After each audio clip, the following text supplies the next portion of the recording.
Another one bites the dust. Last night, Andrew Gwynne followed Louise Haigh and Tulip Siddiq out of the ministerial door, the third inside 3 months. But that may turn out to be the least of the government's problems this coming week. The Health Secretary complains we've got too many foreign doctors.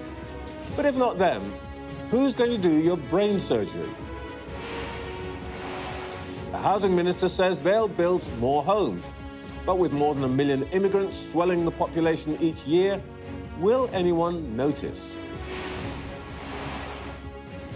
He's riding high in the polls, but he's been there before, only to fall at the electoral hurdle. Could this time be different? For the government, we'll be joined by Housing Minister Matthew Pennycook. And for the Conservatives, by Shadow Chancellor of the Duchy of Lancaster, Alex Burghart. The Church of England meets this week in the middle of a safeguarding crisis. There are questions over who will be the next Archbishop of Canterbury. We've spoken to the Bishop of London, Dame Sarah Mullally. Known as Britain's strictest head teacher and a hero to many on the right, she's in an almighty row with the Education Secretary. I'll be joined live by Catherine Burblesing. And the former Conservative MP now fighting for Ukraine in its fight for survival against Russia. I'll speak live to Jack Lepresti in Kyiv.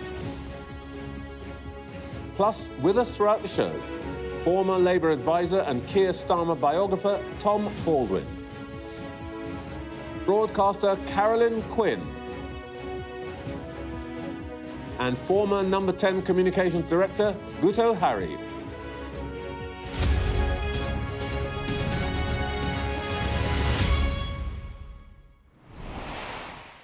Welcome to Sunday Morning with Trevor Phillips. Let no one say that on this programme we don't recognise good news for the government when we see it. The Chancellor must have given at least a single cheer at the Bank of England's quarter-point interest rate cut this week. The Prime Minister probably breathed a sigh of relief when President Trump hinted that they were such good mates that we might avoid the tariffs he planned for the bad guys in Brussels. And the Tories are down to third place in the opinion polls. But, and there's always a but, 3 buts in fact. Official growth forecasts for the next 2 years are down. The consensus on inflation is up. And the biggest but of all, Nigel Farage is smiling even more than usual, a sight that's clearly striking fear into both Labour and Conservative hearts. Let's start this morning with the government. I'm joined by the Housing Minister, Matthew Pennycook. Good morning. Morning, Trevor. Andrew Gwynne has been dismissed from his ministerial job, suspended from the Labour Party, because of WhatsApp messages that he appears to admit were anti-Semitic, racist, sexist and just in terribly bad taste. Will other Labour MPs and councillors on that WhatsApp group be suspended? I haven't seen the details of the specific WhatsApp conversations in question, but the comments that Andrew Gwynne made, let's be clear, are completely unacceptable. And the Prime Minister has been very clear from day one of this Labour government that he is determined to uphold the highest standards of public office, determined to be a government that's in the service of working people, and he's acted decisively to dismiss Andrew Gwynne for that reason. Yes, he's acted decisively, but we know that there is at least one other Labour MP and there are other Labour councillors in that group. Will they be suspended? Well, the Labour Party, as you know, Trevor, have administratively suspended Andrew Gwynne. He's lost the Labour whip. There's an investigation taking place about that WhatsApp conversation. But we're very clear that the type of language used is completely unacceptable. But we know that there is at least another Labour MP. His name will be known to the Prime Minister. Why is he this morning not suspended? I don't know personally what other people on that WhatsApp conversation have said. As I said, I've been very clear, there's an investigation taking place into the whole incident. Andrew Gwynne, who we know what his comments have said, which are completely unacceptable, has been suspended from the Labour Party, has lost the Labour Party. The investigation will take place. It's in the newspaper this morning that there's another Labour MP. You don't need an investigation. Everybody knows that. And why isn't that person suspended? And I think what the public can take from the way the Prime Minister has acted decisively in this case to dismiss Andrew Gwynne is that if any other Labour MP or minister falls short, he will act to uphold the highest standards in public office. We've been very clear about that, and we're not going to let what is ultimately a distraction deter us from our plan for change, delivering for the British people. Well, the problem is that he's now going to have, if he does as you say, this is going to make that story stretch on until he does dismiss that person. But let me just deal with what is the underlying issue here, whether or not the Prime Minister acted decisively. The real problem is that this exchange seems to have been completely unremarkable amongst Labour people in a group that included a minister and a Labour MP, and that nobody else in this group, which these exchanges went on for a couple of years, nobody else said, "Look, mate, what are you saying?" Now, when you told us you'd gotten rid of the anti-Semites, were you kidding us or were you kidding yourselves? Because there were anti-Semitic remarks in this WhatsApp group that nobody seemed to have paid attention to. And that is concerning, and those remarks are completely unacceptable. And the people in that group are still in the Labour Party. An investigation is taking place, and any action that needs to follow from that investigation will be seen through. I don't think anyone can be in any doubt about this Prime Minister or this government's commitment to upholding the highest standards in public office and to rooting out anti-Semitism from the Labour Party, root and branch. The apology that Mr Gwynne has issued, let me ask you, just as a person, he says these remarks were misjudged. I apologise for any offence I've caused. How about I'm sorry I insulted my female elderly and Jewish constituents and I realise I'm not really fit to be a Member of Parliament? That's a proper apology rather than, oh, I'm sorry I caused any offence. I don't speak for Andrew, and he can speak for himself. Yeah, but you can speak for yourself and say, do you think that non-apology is appropriate here? I think the view of the government on this situation, on what Andrew Gwynne has said, is perfectly clear and can be taken from how quickly and how decisively we've acted to dismiss him from his ministerial role. As I've said, the language is completely unacceptable. In some instances, it's deeply concerning. It's what he thought. What he thought. It's a real level of contempt for his constituents, isn't it? And the Prime Minister has acted to dismiss him from his ministerial role. As I've said, he's been suspended from the Labour whip. There's an administrative suspension from the party as well. I don't think your viewers would say there's anything more decisive we could have done in response, and as quickly as we have acted in response to this situation. All right, let's talk about your area of responsibility, housing. You published plans to streamline the buying of homes today, but surely your priority should be ensuring that there are enough homes available in the right places on the right terms first. Absolutely, and we've got to build many, many more homes of all types of tenures because we have a chronic deficit, and that goes back many decades under successive governments, let's be honest about this, who have failed to build enough homes in all parts of the country. We've got to act on that. We are acting. We overhauled the National Planning Policy Framework within our first 6 months in office. We've taken a series of decisive steps.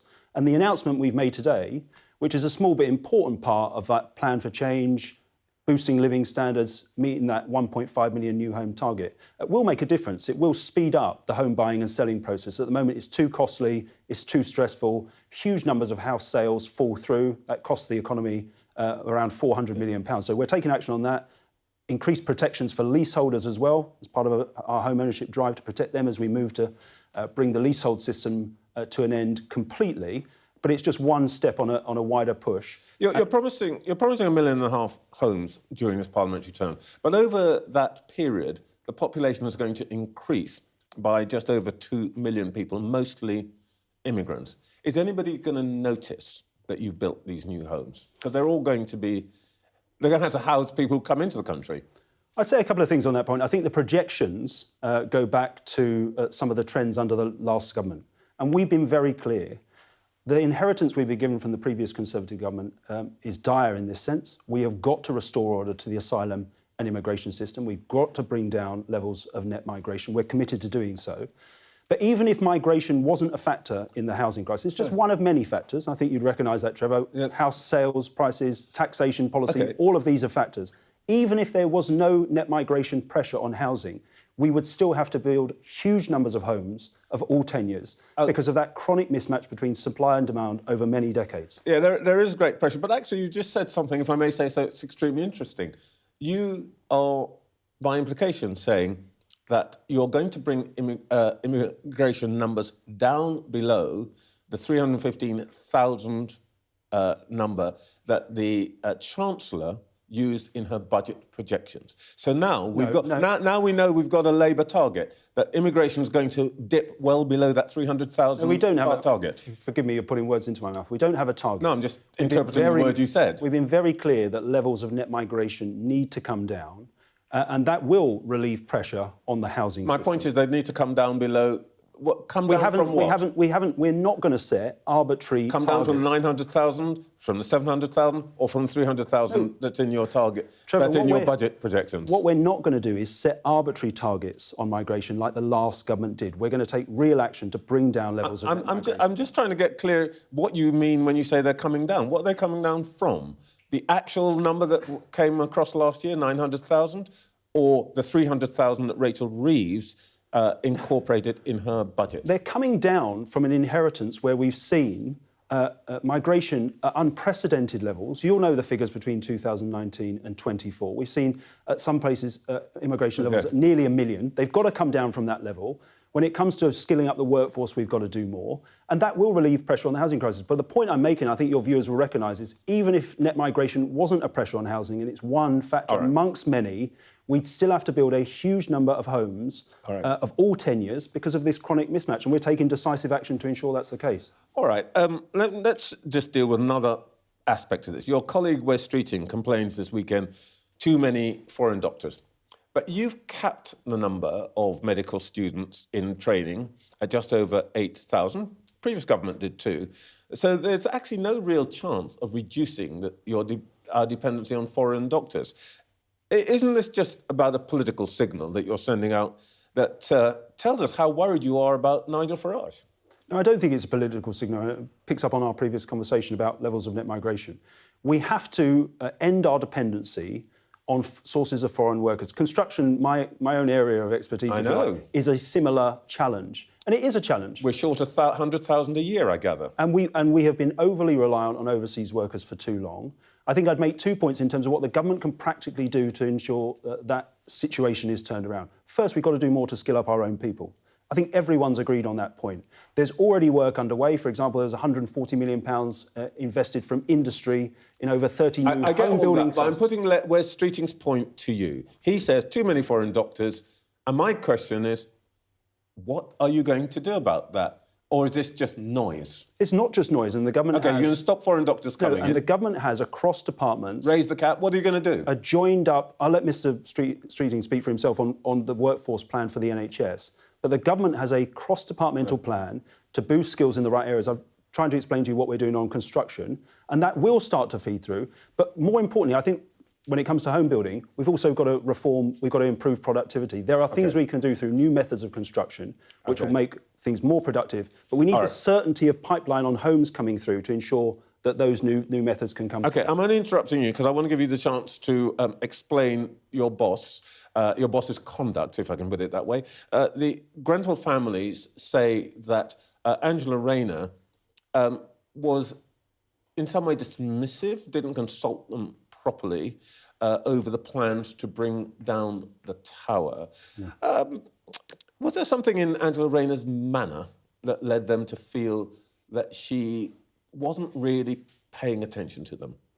I don't think that's fair. I understand why the bereaved survivors, the community, are frustrated about the pace of change in this area, the lack of justice that they've been given. There's a lot of frustration in the community. This is an incredibly sensitive topic.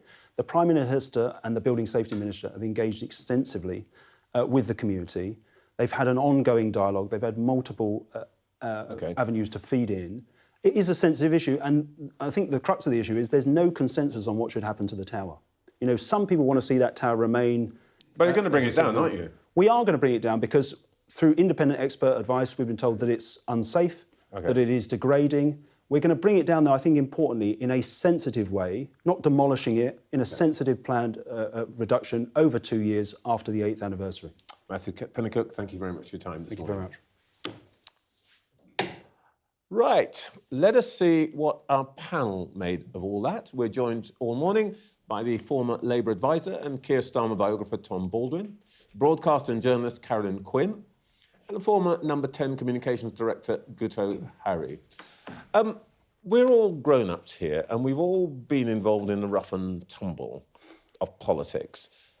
On this issue with Andrew Gwynne, Carolyn, is there something different to rough and tumble about this exchange? Well, you saw Matthew Pennycook there struggling to explain how these distasteful, immature comments could have been made, thrown around by members of the Labour Party, a Labour Party that we've been told has tackled or has almost tackled the anti-Semitic problems that it's had in the past. It says it's stopped that sort of behaviour. It seems that some members on this group still think that it's fine to chat privately in those sorts of terms, which many people will find absolutely distasteful. And I was very pleased that you picked up on the apology that Andrew Gwynne has made.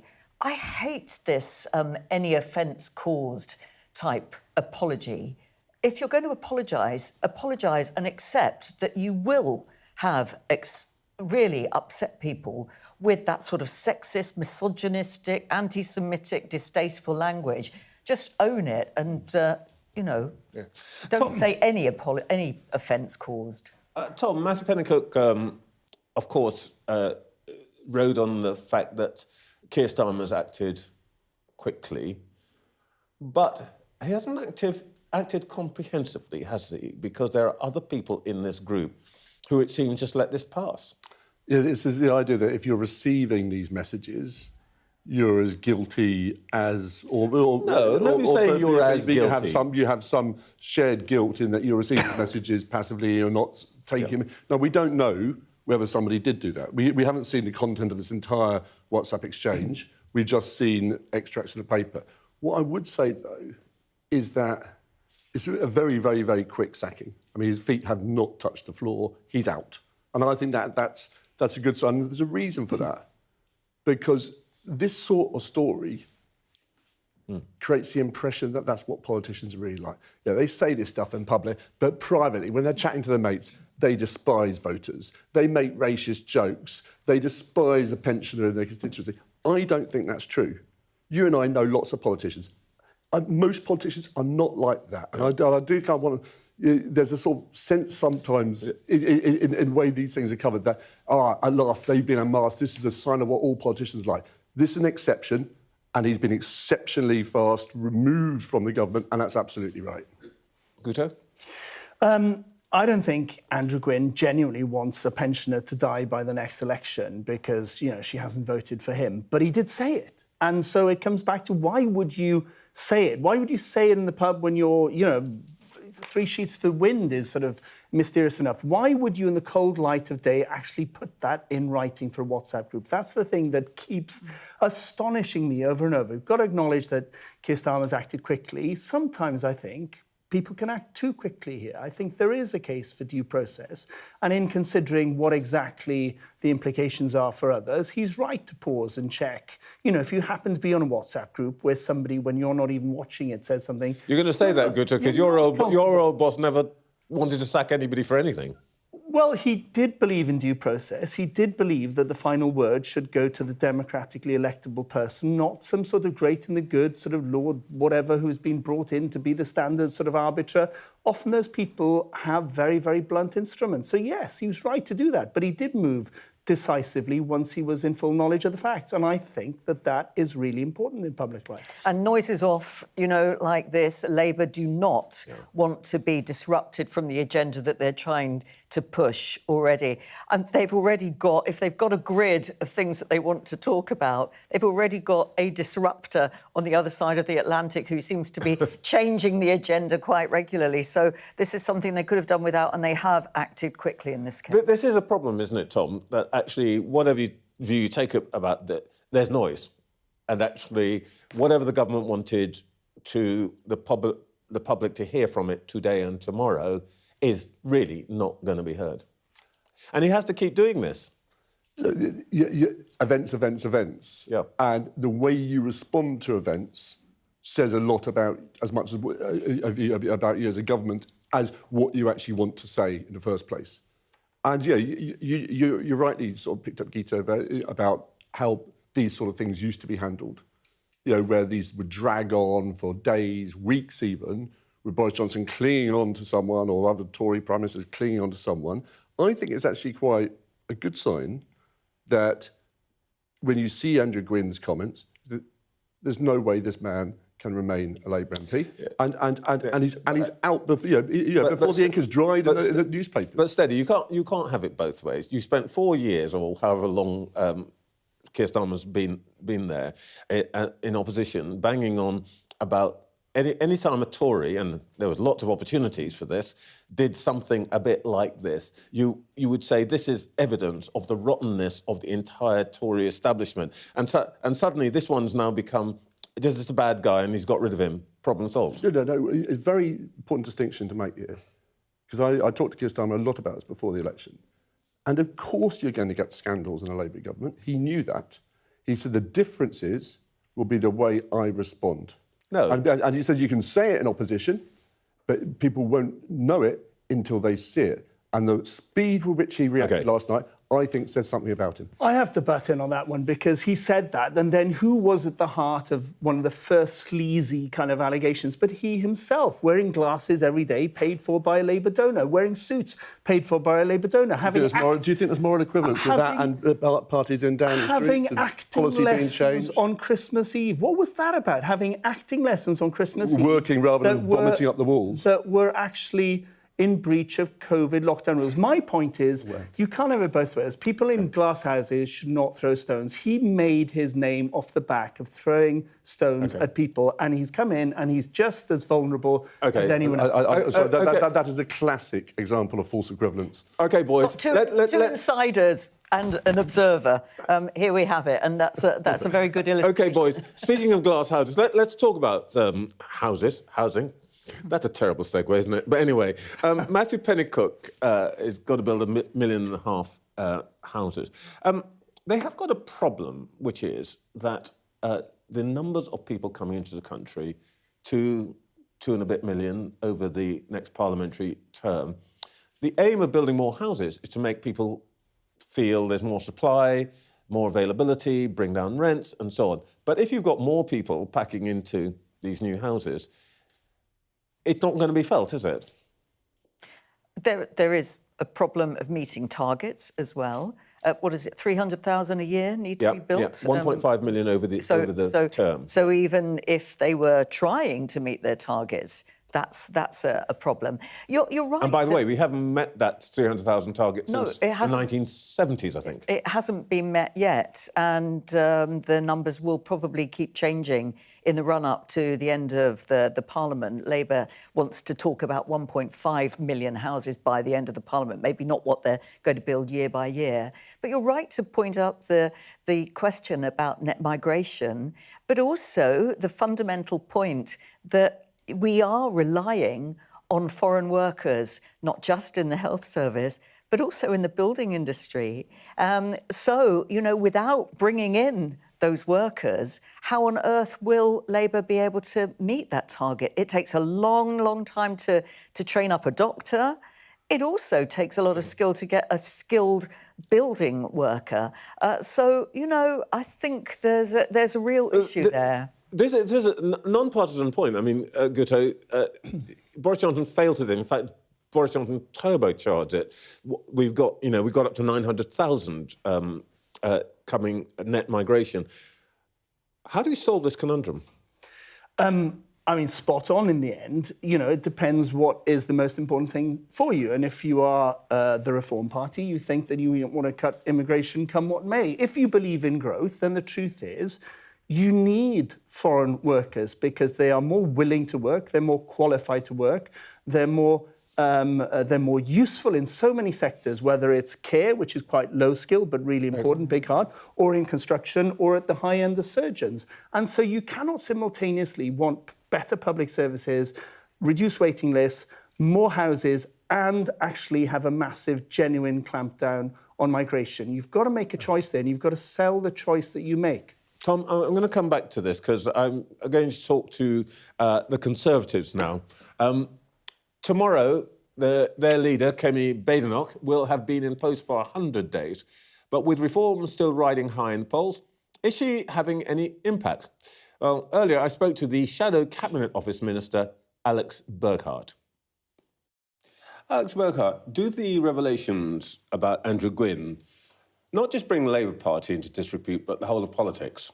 I think they do, actually, Trevor. I think that on one level, what we see here is just sort of quite a nasty attempt to do down an elderly person in Mr Gwynne's constituency, which sort of reflects the attitude that the Labour Party seems to have to elderly voters generally.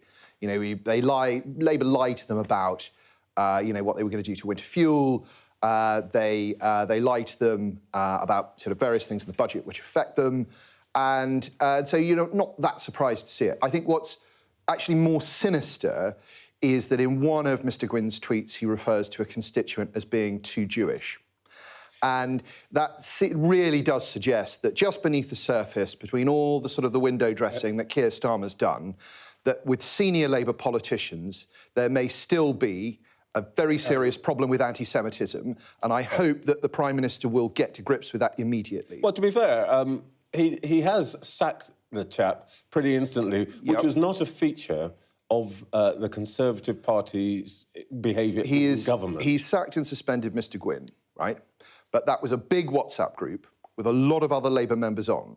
Did any of them step in at the time? Did any of them call that out? That is a very serious remark. And if the Prime Minister doesn't take action against everyone in that group very quickly, we know that there is still a problem in the Labour Party. Well, that is a matter for the Labour Party, and no doubt I and others will be talking to them about that. But I just really wanted to get your take on whether this adds to the sort of general cynicism about politicians, that they say one thing here in an interview publicly, but actually amongst themselves, they're sneering at remarks like this don't do anyone any favours, right? And I hate the idea that people will look at that and think that's what all politicians think about voters. I know that that's not how the vast majority of MPs think about people in their constituencies. Okay. But I say there's something much more serious at the heart of this, and I hope that Keir Starmer is going to get to grips with it. All right, let's talk about your leader. She said this week that under a Conservative government, immigrants who claim benefits or use social housing would no longer be allowed to apply for indefinite leave to remain in the UK. So they get kicked out of the country. Yeah. So last year, Kemi made our first announcement on immigration, saying that new Conservative government would have a hard cap on the number of visas that could be issued every year. By the way, what is that cap going to be? Well, considerably, it depends on the circumstance at the time, but very, very considerably lower than we are now. What she said this week, which is a development of that, is that we have a lot of people coming through the immigration system at the moment who, after 5 years here, will be entitled to apply for indefinite leave to remain, and at that point, you run the risk of being on the path to citizenship. Citizenship, we think in the Conservative Party, is something extremely precious. It should never be given out lightly. It should be something that is valued by both the country and by the person receiving it. Yep. And so we're extending that process, saying that you have an extra 5 years until you get indefinite leave to remain, and then it would be an additional 5 years beyond that before you could apply for citizenship. And you'll probably have seen on the front page of Telegraph this morning, Trevor, that the Centre for Policy Studies has done a piece of work that has said without this, there is a potential £200 billion liability to the UK in terms of cost we could get into services. a lengthy discussion about the validity of that number, but I just want to come back to a specific number. There's going to be a cap if there were a Conservative government. What would it be? Would it be in tens of thousands or hundreds of thousands or what? Yeah, you know that we're not setting that out this time, but that we have said that it will be very, very considerably lower than where we are today. So we understand. I'm puzzled when you guys do this. You say, I'm not going to tell you the number, but it's going to be a lot lower. How do you know it's going to be a lot lower if you don't have a number? because we currently have And how do the voters know? We have an unprecedented surge. We will set that out nearer the time, but we have an unprecedented surge coming through the immigration system. Kemi's been clear that that's unacceptable, that it can't continue, and we're taking action, whereas the Labour government is not.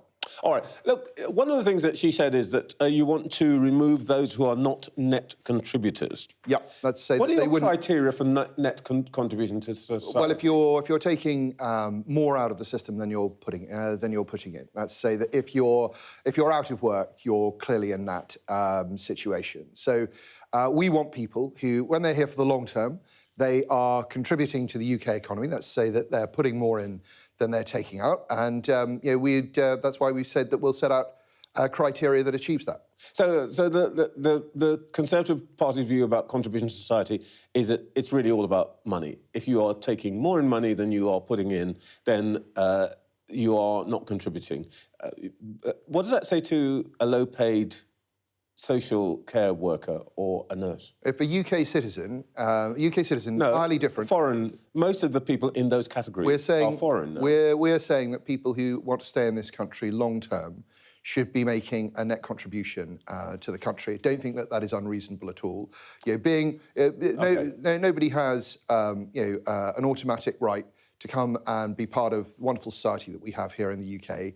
It's right that there are strict criteria, firstly on people who can come, secondly on people who can stay here long term, and thirdly on people who can be citizens.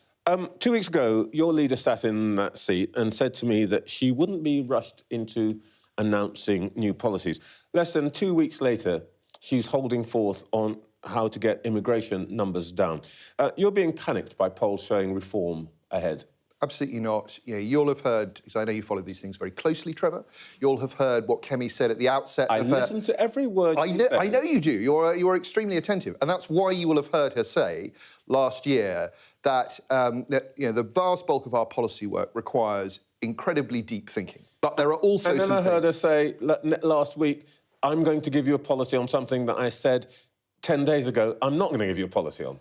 So, no, that's not that. She never said that there wasn't going to be further policy on immigration. She sat there and she said to me, I am not going to issue policies. There's 4 years to go. That's it. She sat there. What she said when she first became leader was that it was clear that we would have to have policies in certain areas when the Labour Party was confronted with hard choices. So right now, if the Labour Party doesn't change its policy on immigration soon, there will be very, very large numbers of people who get indefinite leave to remain. If we don't speak out against that now, the Labour Party will miss that opportunity. We are going to make an amendment to the Borders and Security Bill tomorrow that the Labour Party will have to vote on. So it's not that we're not going to say anything for 4 years. Okay. It's just that there's a certain opportunity that you get from being in opposition, which means you get to do the deep thinking, which, quite frankly, Labour did not do when it was in opposition. Some of your colleagues are now telling newspapers that it's time to start talking to Mr. Nigel Farage. And it's hard to see how you get back into power without either eliminating reform or doing a deal with them. Why not rip the plaster off, get talking to Mr. Farage? You can look at the numbers here. If Labour is as terrible as you keep telling me now, it's your patriotic duty to get together with Nigel Farage, isn't it? Well, my duty as a member of the Conservative Party is to try and get a Conservative government back at the end of this Parliament. But you're never going to get that without a deal with Farage. I'm not such a pessimist as you are, Trevor. I think that there is a lot. I'm just dealing with objective evidence. You said we're never going to do it, and I say, that's kind of that's a bit gloomy. There is a long, long way to go in this Parliament. You have 4 years. 4 years in which a lot of things are going to happen that we can't foresee, that you can't foresee, even you can't foresee, Trevor. I believe that we have in Kemi new leadership, someone who has the opportunity to be a real visionary, someone who has the opportunity to take the Conservative Party and the country into a very exciting direction, and also to those people who think there should be a deal with reform. Nigel Farage has said that his purpose is to destroy the Conservative Party. Now that makes for a pretty difficult first date, doesn't it? So I don't, this is the sort of speculation that crops up when there's nothing else to write in the papers. Let's just get this absolutely clear. let us suppose that Nigel Farage said, actually, when I said I want to destroy the Conservative Party, I don't mean destroy the Conservative Party. I want to work with the Conservative Party. And he said that at other times. Yeah, I mean, all Are right, you completely ruling out the possibility that the Conservative Party may reach an understanding, accommodation with reform? Yeah, OK, well, let's extend my analogy a bit further. So you go on a first date and somebody says, I want to destroy you. And then slightly later in the first date, they say, oh, no, forget what I said at the start. Okay. I mean, this is, no, look, come on. This is not Are we talking no deal ever? This is not a sort of... You're not saying there's no deal ever. This is not a sensible conversation, Trevor. The fact It's a conversation some of your colleagues are having. The fact is that at the moment there's one party that has said that it wants to completely take us out. We are on a mission to try and get a Conservative majority at the next election, and that's what we're going to do under Kemi. What's lovely about this is that you are going a million miles round the answer to the simple question, would you rule out any deal with reform ever? That is not a question for me, Trevor. I'm not that important. I don't get to make that call. But what I can tell you is that we have in Kemi someone who I think can get us a Conservative majority at the next election, and that's what I'd rather have. Alex Burghart, thank you so much for your time this morning. Back to our panel, Tom Baldwin, Carolyn Quinn and Guto Harry. We will come to the not that important Mr Burghart in a second, but Tom, you just wanted to make a point on immigration from our last discussion. Well, I mean, I was just watching that interview. I think it was almost a sort of latest contribution to a long-standing infantile debate on immigration in this country. I mean, we've had no, not your interview, but the Conservative policy. Look, you know, we're now more than 8 years on from Brexit referendum, which we were told was all about immigration and taking control of our borders and all that stuff. Since then, immigration has quadrupled. And we need, at some point, to have a grown-up conversation in this country about immigration, about what kind of skills we need. Do we want, you know, the Polish plumber who used to come here, family staying in Poland, to build our houses? Or do we want people coming here with 4 or 5 dependents, which is what we've been having? And this is the kind of, you know, we're getting consequences, really dangerous consequences from a very, very silly debate. You couldn't possibly insult me on this question, because I think pretty much everybody agrees. Everybody comes into this studio and says we need a sensible, grown-up debate about immigration, and then we go back to the House of Commons and we get not that. But let's just talk for the. We'll come back to this, but let's just talk about what Alex Burghart has been saying about the relationship with reform. Guto, 100 days tomorrow for Kemi Badenoch. Tories are sinking in the polls. They are third. They've got to talk to reform, haven't they? There'll be a very real question about this far sooner than the next election, because I think in my native Wales next year, when there's elections to the Welsh Senedd, I think reform are going to do extremely well under a very proportional system that gives you as many seats as you get votes, essentially. And if the Conservatives in Wales hold their own, there will be the potential in Wales, for the first time since devolution, to take Labour out of power. And that is the million-dollar question then to the Tories. Are the Tories prepared to do a deal with reform, who may be not the junior partner in that, but the senior partner? And so this will be very real in a year's time.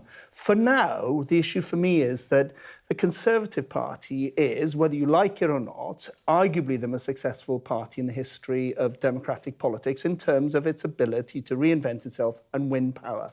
And it's done that traditionally, as people like me see it, when it's gone for the mainstream, when it's been there at the centre of British politics. And what I regret at the moment is the leadership seems to be drifting towards the fringes of British politics at the very time when a person called Nigel Farage, of all people, is talking about not being the Tea Party, when he is brave enough to stand up to Elon Musk and say, no, Tommy Robinson is not me. So Nigel Farage is clearly eyeing the centre of British politics. And if they manage to sort of swap places on that one, it'll be a bad day for the Conservative Party and actually a major breakthrough for reform. And you talk about next year and the elections in Wales, but of course, although some council elections are being postponed in May, there will still be a moment of test for the Conservatives because they are defending over 900 seats. Reform are only defending about 4 seats at these council elections. So Reform will be able to proclaim that they've done very well, and for some Conservatives it may be a very difficult moment. It's interesting, Alex Burghart sort of almost relieved that he doesn't have to make that decision about whether to talk to Reform, although there are clearly some in his party and in the ranks who are weighing up their chances and wondering whether the moment to move over is coming, or at least to talk. Well, indeed. Actually, I think that there's a council in Kent, I think it's Medway, where this week a number of Conservative councillors crossed to Reform, and I think Reform is now in control of that council. You observed these people over a long time, Carolyn. Can you smell any panic?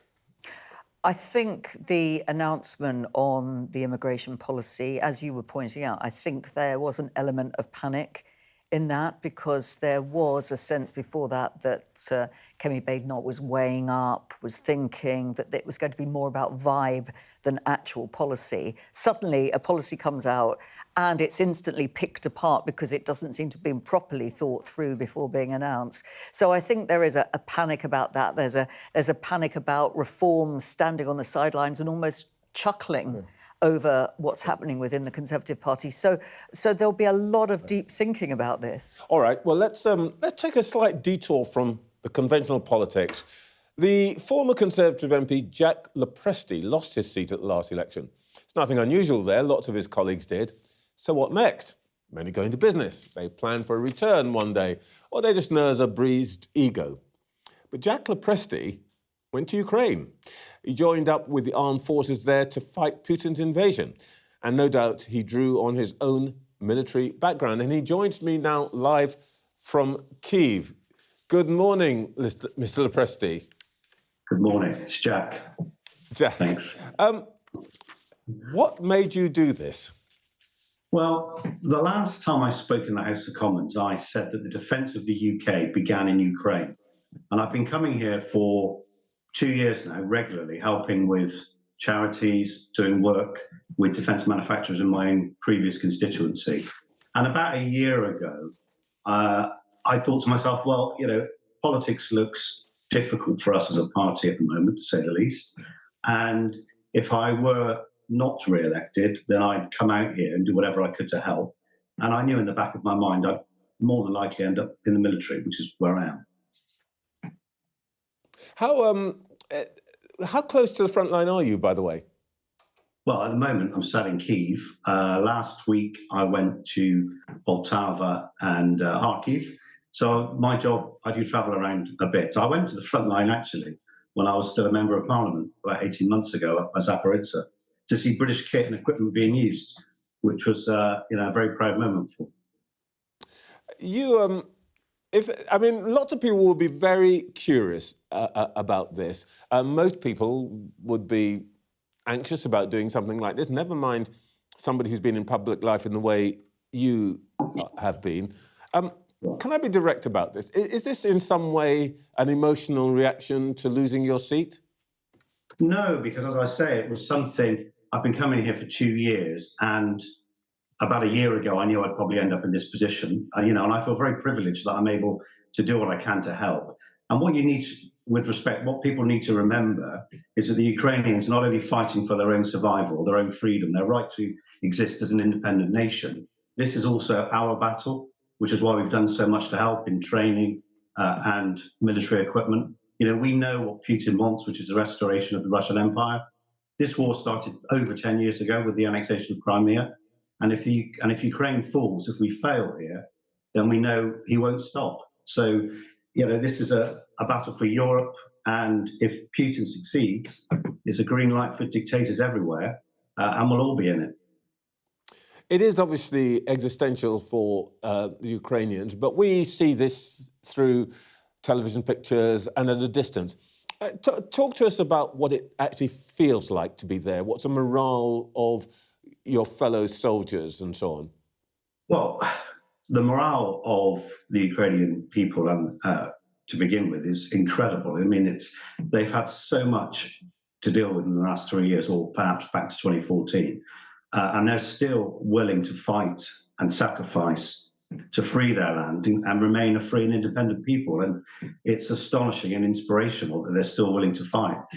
Fellow soldiers, yes, they're very grateful of the support the UK and some of our European allies and the US are giving, and they're still very much in the fight, and they know they have to win. You say they're still very much in fighting, that they're fighting to free their land, but realistically, is the fight here now to win, or is it simply to put Ukraine in a position that is essentially the best possible position from which to negotiate a peace? Well, I'm not sure what negotiation will mean when Mr. Putin, President Zelensky said yesterday that Putin's mobilizing, increasing his armed forces by 100,000. He's linked up with North Korea, with China, with elements of Iran to increase his industrial and his military capacity. I don't know what negotiation means. I don't think you can negotiate away an invasion, war crimes, atrocities.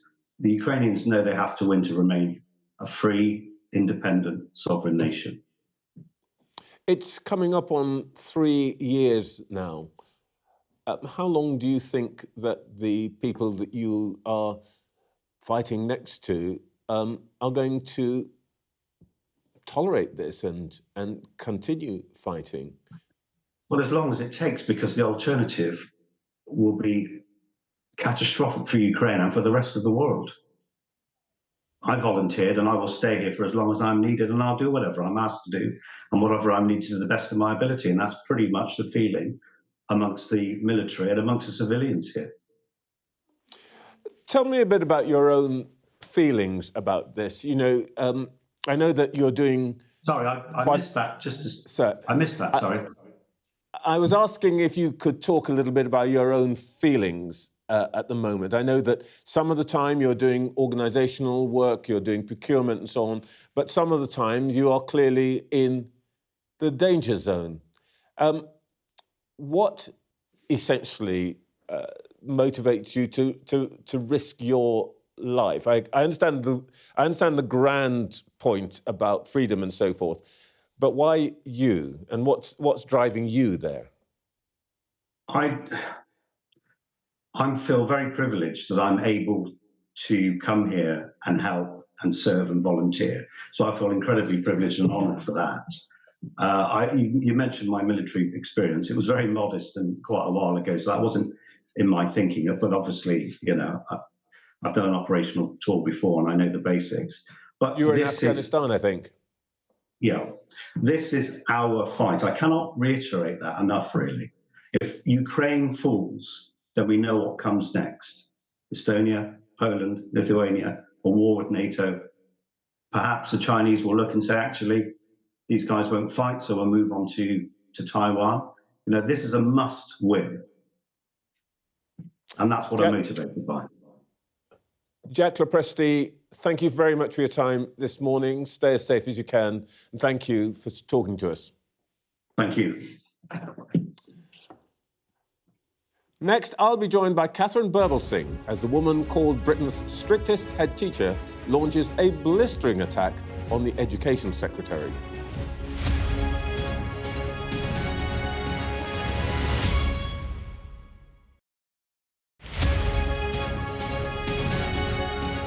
There's always more to the news than a headline. We want to discover, to delve a little deeper, to find out what's really going on. Explanation, analysis, the people at the heart of every story.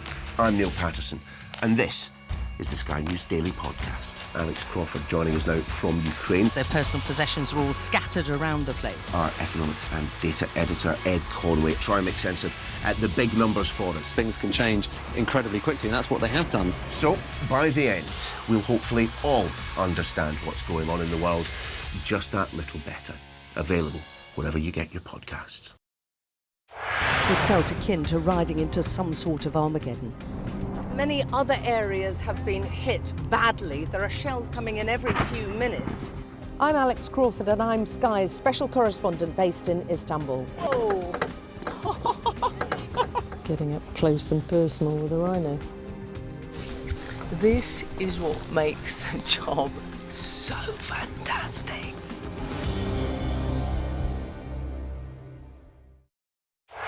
We're going to do this 100 times every day for the next 3 months. Why have we agreed to this? Raises many questions about many things. Actually seeing people impacted, she was so upset. It was powerful. They kind of couldn't believe they were being berated here. Very much on my terms, I think was the subtext. News happens fast around Donald Trump. It was a kind of wow moment. Yeah, that's what it feels like, doesn't it? It's Trump world, and we just live in it. So, where next? Follow Trump 100 wherever you get your podcasts. We aim to be the best and most trusted place for news. Greg Milam, Sky News, Manchester. Mandatory evacuation, you must leave! For many people, Harvey is far from over. People here believe the water will be this deep for weeks.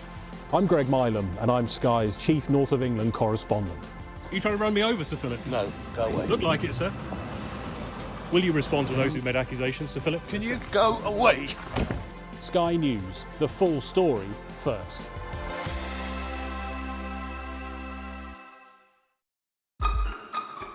We've got your Sunday mornings covered. From the front page and the sounds of the streets to the voices of the people who make the major calls and big picture politics beyond Westminster. We'll put you at the heart of our story. I'm ready. Are you? Join me, Trevor Phillips, Sunday mornings on Sky News. Weeknights on Sky News. This is your chance. Tell people. Welcome to the Politics Hub. Our police force has apologised. If you want to find out about Grimsby, you come to the docks. I'm live in Jerusalem. Are you not concerned that that could lead to all-out war? Hello there, good evening. There are fears of an upsurge in violence. What's at stake here? You are watching the press preview, a first look at the front pages as they arrive. I saw police being forceful, pushing young men and women to the ground as they made almost 100 arrests. Will the cold affect your voters? Well, we have a lot of tremendous support. Free, wherever you get your news. The people here know that worse storms may well be on their way. I'm Martha Kellner and I'm Sky's US correspondent based here in Los Angeles. Catherine Burblesing runs an extraordinarily successful school in North London, and she's become famous for her focus on discipline and rigorous standards. She's often called Britain's strictest head teacher, with many fans, especially on the right of politics. This week, she launched a blistering attack on the Education Secretary, saying she had a Marxist ideological dislike of academies and was unable to answer questions about her schools bill when they met. The Education Department said it would not comment on a private meeting held in good faith and welcomed a range of views in a debate about policy. Well, Catherine Burblesing is with me now. You met the Education Secretary last Monday and you came out calling her an extreme Marxist. It's a bit strong, isn't it? Well, she wants to centralise power in the state, so that's what I mean by being a Marxist. The changes she's making make no sense, are not needed, and will destroy the chances of poor children in the system, and also take away the freedoms that currently school leaders have in academies to give a bespoke and tailored approach to their community. And it will be returned, those freedoms are returned to the central state.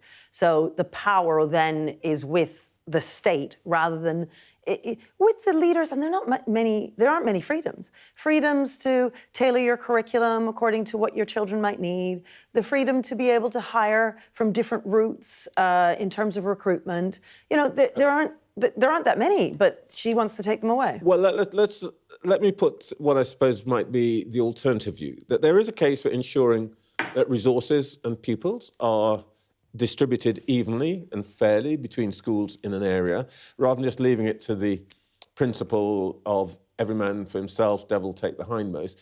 And also, when it comes to a curriculum, making sure that every child everywhere at least has a basic I set of 100% skills. agree. So she keeps talking about, the Education Secretary talks about a floor, it's a floor, not a ceiling. And I said to her, so, OK, name me one school in the country that does not offer a floor of a core curriculum to its pupils. She couldn't name a single school because it doesn't exist.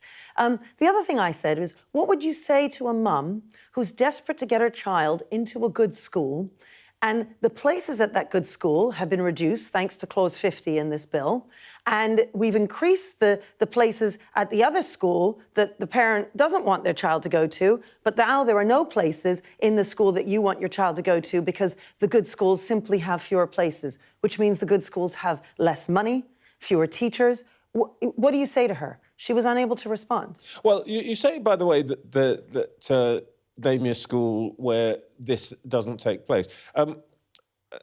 It is true that there are schools which don't bother to teach these, and you'll know in a past life, one of the things that I had to do was to regulate institutions for religious practice. And there's some religious schools which didn't bother that much about reading and writing, and some of them had to be actually prosecuted. So it is possible in this country for schools not to do some of the basics. No, that's not true. They're all doing English and maths and science. Well, I know it's true because we took them to court. And because they weren't teaching English. Well, and some of the basic GCSE. curriculums. So they weren't. The point here is that it is the case that central government or local authorities do have some responsibilities to make sure that some basics. Of course, you're talking about a religious issue where, quite rightly, schools were abusive of what their religious status. That's a different point. Okay. That's not to do with the curriculum. Now, but there are other issues. There's the PAN that I just spoke about. That they will be able, the central state will be able to reduce the number of places in good schools. Okay. There are issues around uniform where school leaders. The number one piece of advice I give school leaders when they're trying to improve their failing school is to address the uniform. Broken windows theory, it would take me a long time to go into it. I understand that. But the fact is, it's the number one way in which you turn around a failing school. All right. Schools will not be able to do that if this bill goes through. I don't want to reduce this to a personality thing, but you've obviously had this clash with the Education Secretary. A couple of points. It's not that awful to be a Marxist. You were once one yourself. But whatever you think of her policies, she has been elected. Is it reasonable for you to essentially call her names? No, I'm just describing her. I'm saying she's a Marxist because that's the explanation for wanting to centralise the state. She says that she says she's not. I mean, you read an account of... Well, it depends on how you describe a Marxist. I mean, I'm saying she's centralising powers into the state and that those freedoms should be left with the academy. But you know the point here, Sue. You read an account of a private meeting with her in which you said she didn't understand her own bill, she's an extremist. Hang on. I don't know let me finish what I was going to say. She said that you kept interrupting her and you didn't give her a chance to explain. No. What I did was every time she tried to fob me off, first of all, it wasn't private. There were 3 other people with her. There was my deputy with me. And they kept staring at us and being horrible and huffing and puffing and all kinds of things and trying to intimidate us. And they didn't give us any water to drink. I don't think anybody thinks they can intimidate you, Catherine. Oh, no, they were doing that very, very well. And it was very uncomfortable. And we were, so I was asking questions. As soon as she would try and fob me off with politicians speak, I would move to my next question. And I kept moving to my next question. Well, I can say from personal experience in this show, that sounds to some people like interrupting them. Oh, yeah, no, I did interrupt her. I agree.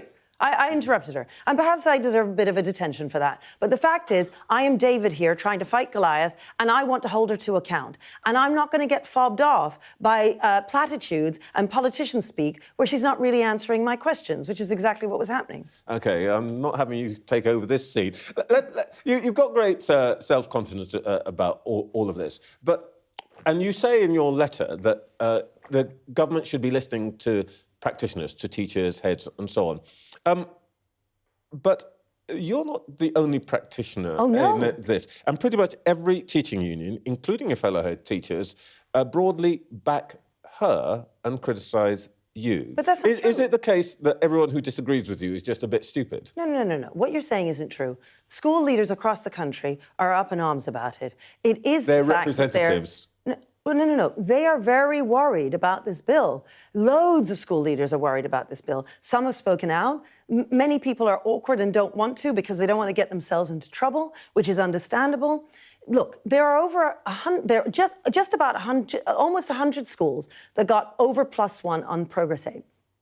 Excellent schools in this country. That is a measure of now, how much a child has improved between year 7 and year 11. That's right. Now, you would have expected the Secretary of State to have gone to visit one of these schools. She hasn't been to visit one of them. I asked her in the meeting. She was unable to name one. Then yesterday, somebody sent me an FOI they'd done of the schools that she's visited. She hasn't visited a single one of those nearly 100 schools that have got a +1 on their Progress Aid. Now, the fact is, I think it's just incumbent on the Secretary of State to be visiting excellent schools and learning from those school leaders who are all very worried about this bill. Well, we asked the Department of Education what their response was. They said they wouldn't give you, they wouldn't comment on a private meeting. Just very briefly, Catherine, is there a thing here about your school, which is obviously very special? But one thing that's interesting is 99% are ethnic minorities, and they're ethnic minorities who, everywhere in the country, tend to overperform Indian heritage children, African heritage children. Actually, your methods might work for them, but maybe they won't work in Jaywick or Chesterley Street or somewhere else. We've got very few Indian pupils, actually. We've got a whole variety of pupils at Michaela. But ignore Michaela. This isn't about Michaela. This is, for instance, about Clause 44, where failing schools will no longer be automatically turned into academies, which means that trusts will not be able, that have the reputation of turning around failing schools, they will not be able to get in there and turn around that failing school in time for those children who are there for their education to be saved. Catherine Birbalsingh, thank you so much for your time this morning. Thank you for having me. Next, we'll hear from the Bishop of London, Dame Sarah Mullally.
weeknights on Sky News. This is your chance. Tell people.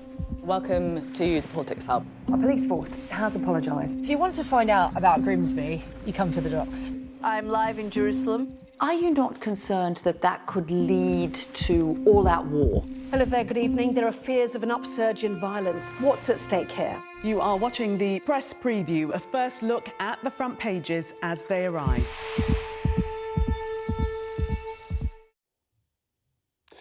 When the Church of England's top brass gathers for their annual synod next week, leading the agenda will be how to address its safeguarding crisis. As Bishop of London, Dame Sarah Mullally is one of the Church's most senior figures. She's now speaking for the first time since Justin Welby's resignation, telling this programme that some in the Church aren't aware of their own power and that she's not sure the Church will pick a woman as its next Archbishop. I spoke to her earlier this week. Bishop Sarah, you've been silent on the resignations of Archbishop of Canterbury, Bishop of Liverpool, allegations of bullying and cover-up thus far. Why are you speaking out now? Well, I haven't been silent on those issues. I've been working within the church. You know, I'm the sort of person that rolls my sleeves up and tries to move forward. But what I recognise is that the last 3 or 4 months it has become apparent to people the shocking abuse within the church, and my heart goes out to the victims and to the survivors. And I'm very conscious of, one, the bravery of them coming forward, but also the shocking abuse that that occurred to them, and the way in which the church failed to address it properly. And it means that we all have to, in terms of apologising to them, we have to do something. And next week is the meeting of Synod, and there are some very clear proposals coming around independence of safeguarding, around reforms in clergy conduct measure, and around our governance. And actually, therefore, Synod has to take this seriously. If we're apologising, which we should do, for the abuse that has occurred, we then need to take action to ensure that it doesn't occur again. I want to come to the issue of what action in a moment, but do you accept that, in the words of the Archbishop of York, the public is disgusted by the Church's failures? It's a strong word, disgusted. It is strong, but it's appropriate. I think it is horrific, the abuse that some people have had to endure within the Church, and the way in which the Church has not responded correctly to it. And I think people reading it will be disgusted and horrified. And therefore, we have to take that very seriously. And I think that their reaction has to shape the way in which we respond to it. And safeguarding procedures, culture and practice has improved, but it does need a step change. And I think that is what I think that we need to do to restore trust in the Church. What, in your view, is it about the Church's culture that allowed these repeated failures of safeguarding? I think historically there has been a culture where I don't think that people have always been aware of their own power. I don't think there has been always transparency. I think there hasn't historically been good procedures around safeguarding. And I also think that accountability is not always clear.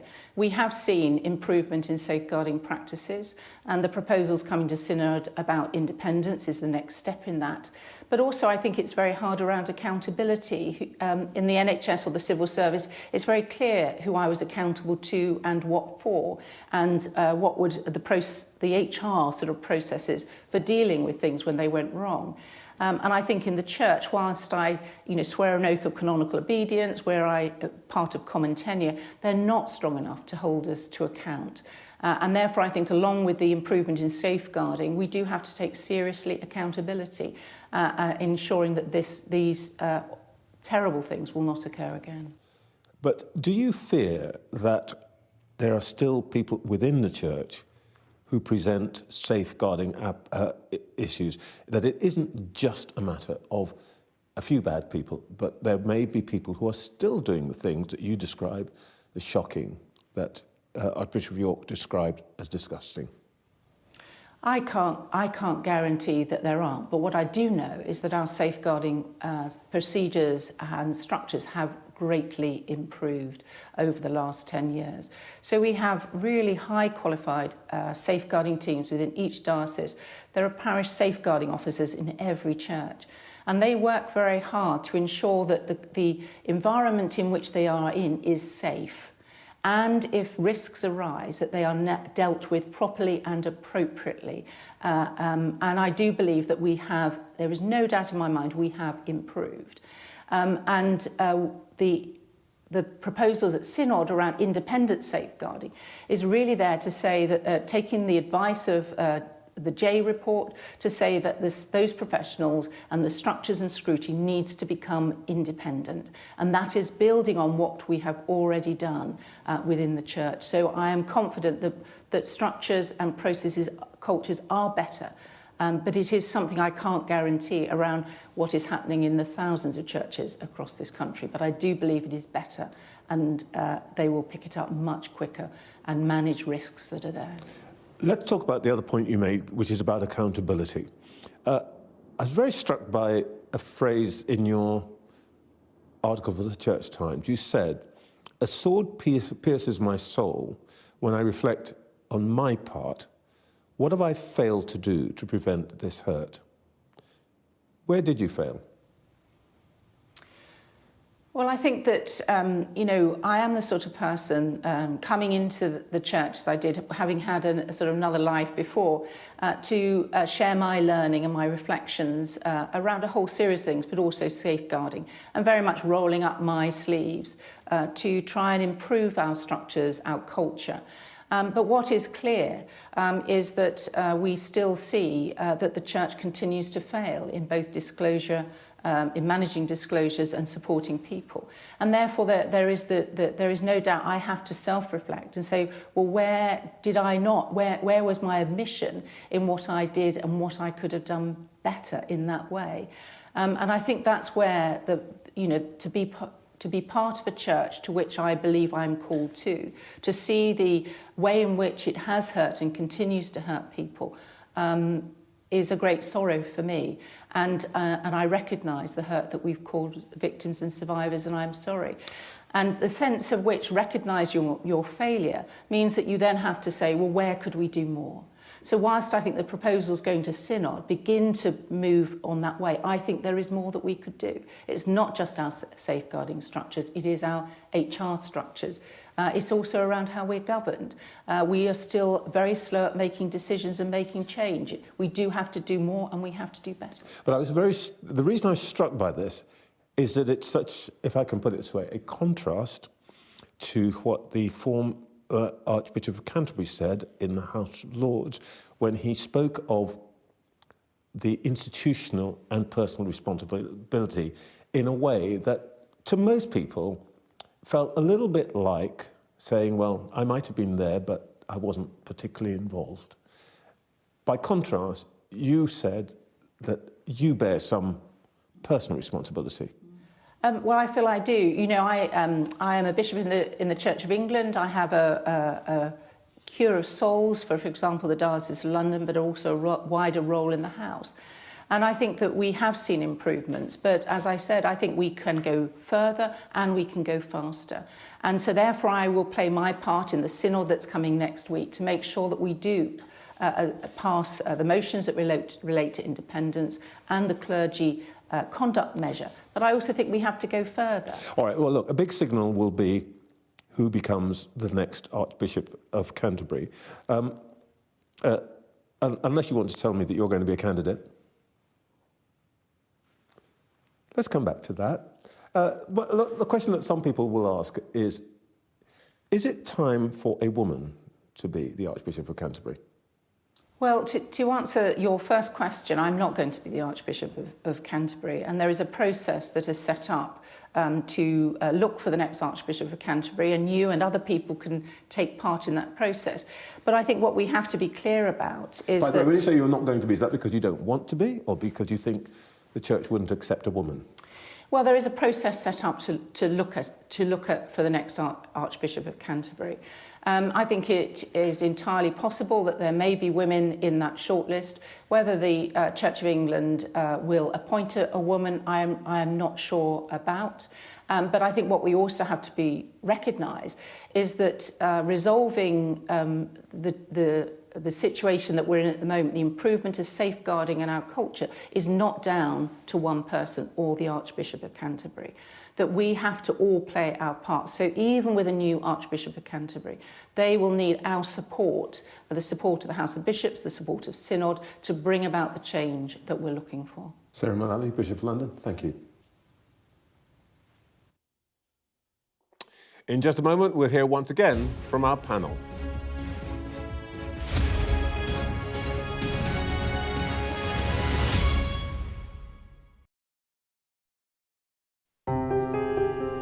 I'm James Matthews, and I'm Sky's US correspondent, based here in Washington, D.C. Do you fear a fourth indictment? Is it a draw? Does your government owe an apology to the British home children? Great to see you. Does your government owe them an apology?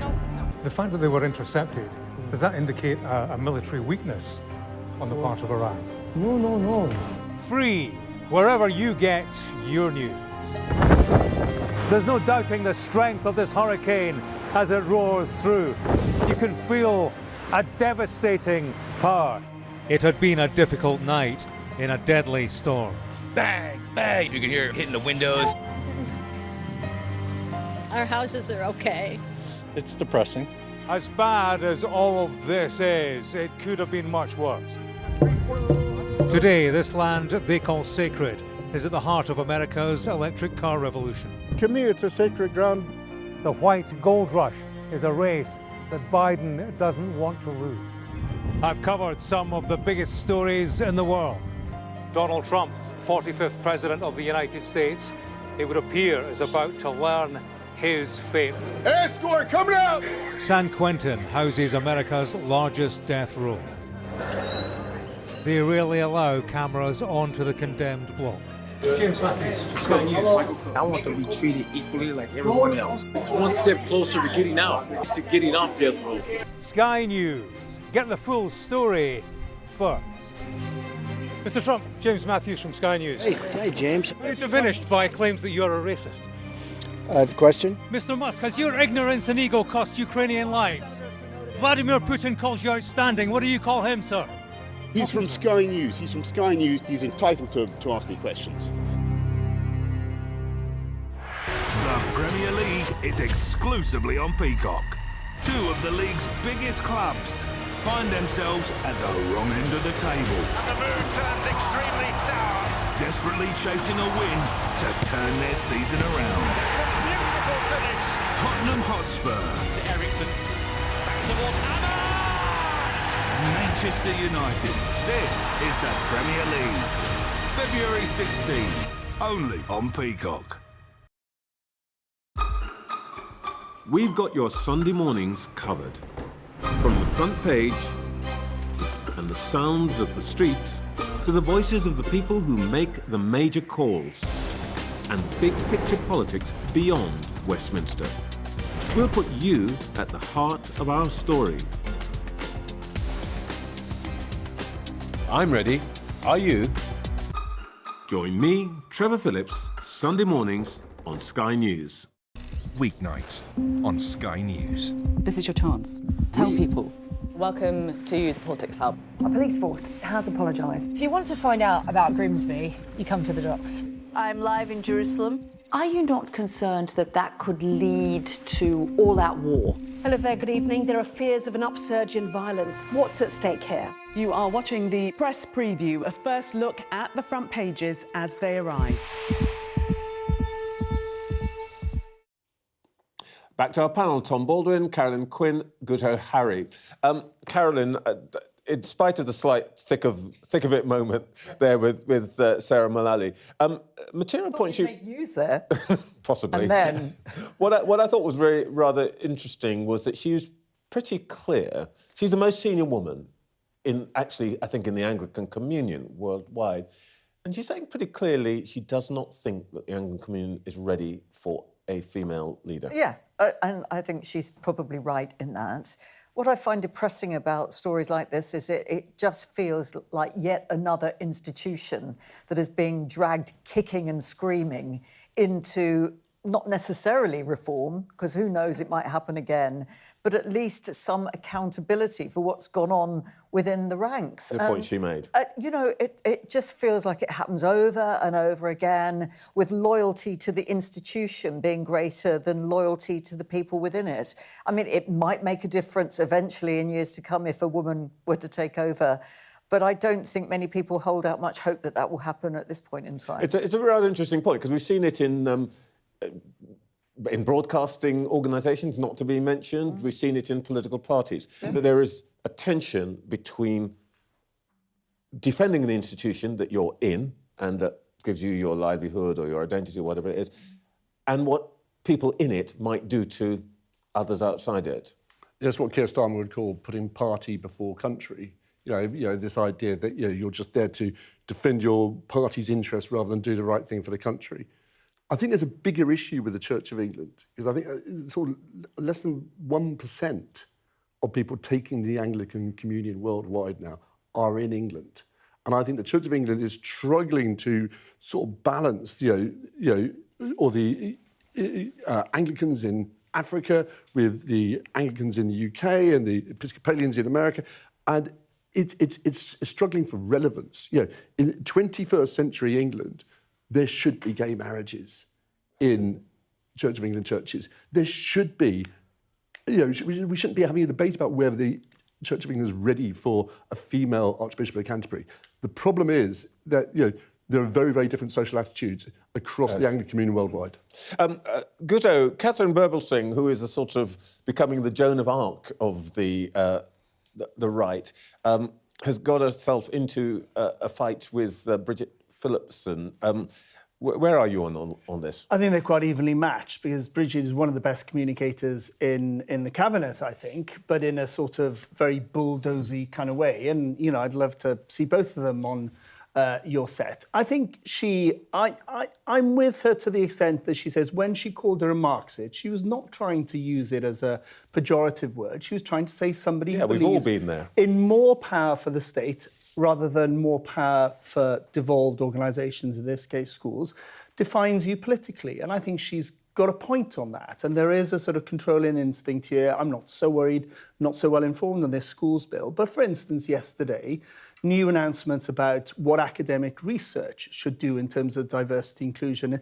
I think those sort of diktats are really quite damaging, and the motivation for them is quite damaging, and it could undermine economic growth, it could undermine academic excellence. And I'm weary of these things, and therefore you need people who are prepared to sort of call them out. All right, let's talk about the politics. Let's go to the vulgar issue of voting and opinions. And what we are seeing is pretty remarkable, really, isn't it? That a third party... We've often seen third parties coming up in the polls. But what is interesting about this, I think, is that Reform, of course, is neck and neck with Labour and Tories. But the Labour and Tory parties together are polling lower than they have been probably in my adult lifetime. It's a rejection of conventional politics that we're seeing right across the Western world. Well, we are seeing that, but you also do see a lot of this happening in between elections. Nigel Farage has threatened this again and again and again, and at the end of this sort of 15-year period, when he's had profound influence on other parties, he remains leader of a party with 4 MPs in Parliament. I do think there's a danger for the Labour Party in focusing entirely on the threat from reform. Yes, there is a threat from reform, but there's also a threat on the other flank. There's a piece by Rob Ford in The Observer today saying that more Labour voters, I think, are switching to the Greens or the Liberal Democrats or the SNP than to reform. So Labour are fighting on 2 flanks at the moment. And just as Labour was wrong, I think, to take the votes of white working class people, its traditional heartlands for granted in the 90s and noughties, I think it'd be making a mistake now to be taking the votes of graduate middle class voters for granted in the 2020s. This is a striking thing, and you're right. I mean, we're now between the Labour and Tories, they're about 45% together, and that's really unusual, even in periods where third parties have come up. Are we now heading into a 3, 4, 5-party system? I mean, in Wales, there's an extra party, Scotland, another, the SNP. Yeah, and there's PR in those two countries, in Wales and Scotland, which actually consolidates any sort of tendency to move towards another party. And if we had PR at Westminster, Nigel Farage would be a major force in Westminster, not just actually with 4 seats. And, what that does to your view of PR is interesting, because instinctively I think it's a good idea, but I don't want to see, more of them in there. I think what it does say is that, yes, back to the conversation we were having about the Church of England, every institution needs to sort out the bad people, the incompetent people, the underwhelming people, but that's a necessary and not sufficient condition. What we've ended up with are really uninspiring people leading a lot of institutions, including the 2 main political parties in Britain, frankly. And Nigel Farage does well, not because I think every Brit suddenly out there sort of knows everything about the reform agenda and they sort of sign up to this. Have you heard what they want to do about, economic competence? They just have a charismatic politician who talks to them more engagingly. And it's certainly the case that Labour MPs in red wall seats are very aware of the reform threat. And they are saying to Keir Starmer, look, unless we address the concerns of those voters that we've won over to us, who voted Brexit in the past, who voted Conservative in the past, and if we don't address concerns that they have over immigration, over access to a GP, over housing, we are going to lose votes to reform. Well, Mr Farage is clearly making the weather. I'll be back next Sunday. I saw police being forceful, pushing young men and women to the ground as they made almost 100 arrests. Will the cold affect your voters? Well, we have a lot of tremendous support. Free, wherever you get your news. The people here know that worse storms may well be on their way. I'm Martha Kellner and I'm Sky's US correspondent based here in Los Angeles.